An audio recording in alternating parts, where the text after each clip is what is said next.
Hello, I'm Marcus V. Calvert, and welcome to Tales Unlimited, the disturbing thought of the day. All right, there's this poker game, black market poker game. Dangerous people play. Mobsters, killers, thieves, hustlers, all types. And it's like modern day, 2021. Folks are in a back room playing poker, and one of them, uh, he has a friend who decides to throw in some chips, and he's a decent player, but he's a bit of a compulsive gambler, doesn't know when to walk away, and you take him. You take him for everything he has in like three or four hands. You gut him. You didn't even mean to gut him. I mean, you're almost willing to give him his money back. You don't need it. You're a killer. You make good money killing. You play to keep sharp because every so often you have to play cards to get to a target. So like, what the hell? And also it's good networking because people sometimes give you a job across the table versus along phones, along the internet. How do you maybe like make a buck here, contact clients, that sort of thing. So this guy is like, oh man, all right, I'll tell you what, one more hand, winner take all. What are you putting up as stakes? He slaps this flask down, whiskey flask, platinum. It's like priceless. You'll never find anything like it in the world. What's it do? Oh, legend has it that put some if you kill somebody and put their blood on it, you can go anywhere in the past you wish to go. Really? Yeah. Also, the fact that it's platinum and is about 500 years old, Chinese, it's an antiquity with a legend behind it. It's definitely about worth the pot on this table. Probably worth more, to be honest. And one guy, he's a fence. He's like, yeah, man, that's seven figures right there. He picks it up. He gives it a quick appraisal. Yeah, this is legit. This is real. I don't know about the legend bullshit, but this thing is old. He leaned back, said, okay, fine. And you play him and you beat him again. He's like, fuck. Expletive deleted. He's like, okay, well, I tried. And he doesn't seem too beat up about it. And the second you pick it up, it feels warm in your hands. He's like, I yield it to you. It's yours. And you realize you have been played. And as he's walking to his car, you slam him up against his car and you put a gun to his head and go, what did you do? And he's like, I don't know what you're talking about. A few missing teeth later, he tells you basically that it's a cursed heirloom and that, yes, it actually will take you into the past and will actually protect you from anything you do in the past. All you have to do is kill somebody, put their blood on it. You can go 20 years back in the past, 20,000 years in the past. It all depends. Just be careful. What do you mean? Well, I mean, why don't you want it? That's the suspicion. It's like, shit, with this power, you can go back to the Depression, uh, buy all the appropriate stocks, shoot somebody, come back, and have all the whirlwinds, or just dump money in the bank in the 1940s and let it compound interest. I mean, why aren't you like happy and rich and using this? It's like because it's not mine.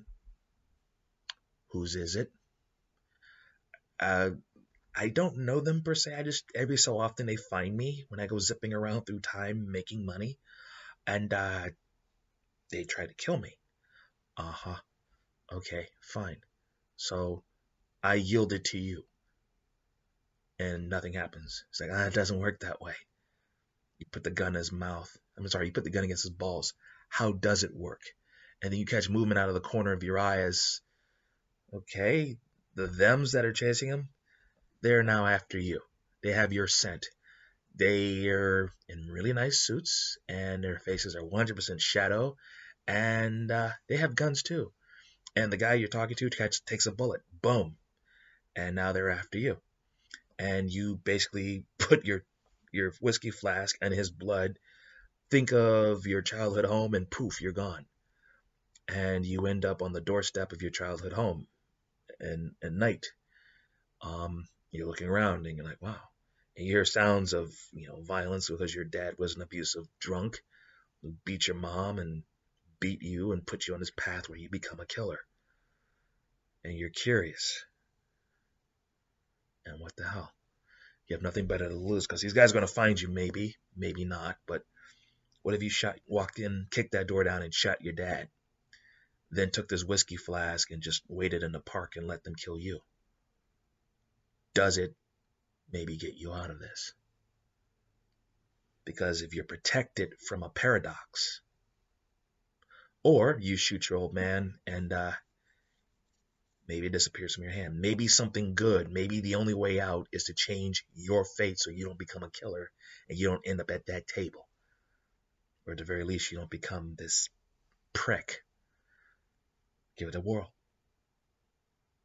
Well, it's a bit drawn out, but a little tightening could be a decent story, I suppose. I'm Marcus V. Calvert. This is Tales Unlimited, the disturbing thought of the day. Please check out talesunlimited.net. That's where the podcast and the book links are. If you like how I think, maybe you like how I write. The podcasts are the Battery Daily Prompt and the Disturbing Thought of the Day. Both are dailies. Also, there are book links, which will take you to Amazon. The books are reasonably priced, available as ebook and print. What are these books about? Well, there is the Battery series, which is a system, and it has 200 writing prompts, unusual ones, and a little wisdom on how to write that first novel for people who may have lost years of their lives trying in the 90s, for example. Try the system. Follow it all the way through. And you will have books to sell, a chance to build your own business, start it up, get your fan base going while you're working on that first novel. On top of that, 200 writing prompts that are unusual, that's good material for any storyteller. Think about it. If you're an evil GM on a Saturday night, a game designer, comic book writer, screenwriter, short story writer, a grizzled novelist who's written 10 books already knows how to write novels. 200 unusual ideas is good for any of them because they can just take it, twist it to their specs, and run with it. Also, there are anthologies. New School Twilight Zone, 25 stories to a book. The themes are unlikely heroes saving the day, like a mad genius who happens to be on his meds that day decides to save the United States from a Nazi attack in 1939, only because, again, he's on his meds that day. How's that for an unlikely hero? Or the Book of Schemes, twisted schemes, diabolical schemes, like a blind rock musician's framed for war crimes in another galaxy by one of his fans. And then I, Villain, novel series that I ultimately wrote.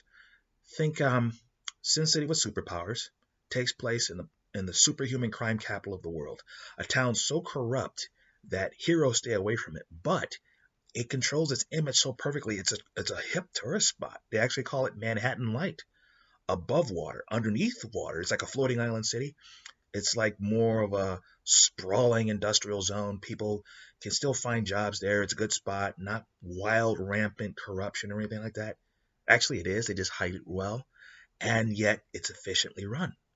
It's spooky. And it's so big, none of the four mobs who are like all over the place, there are four mobs of global connections. But in this town, it's so dirty. It's so corrupt. Not any of them could run it.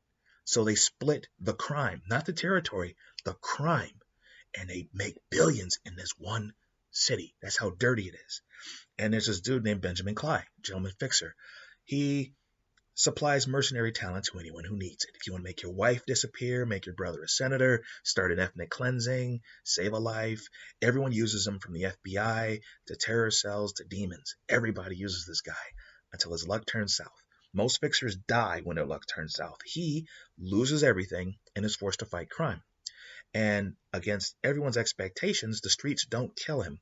Even though he fights crime in Pillar City, he ends up not only fighting crime, pulling it off, using his Black Ops past and superpowers to win, he starts a new business wherein he is saving the world from the worst of the worst by killing them and taking their stuff. Because that's what a villain would do, right? Okay, I'm Marcus V. Calvert, and this is Tales Unlimited. I'll see you tomorrow.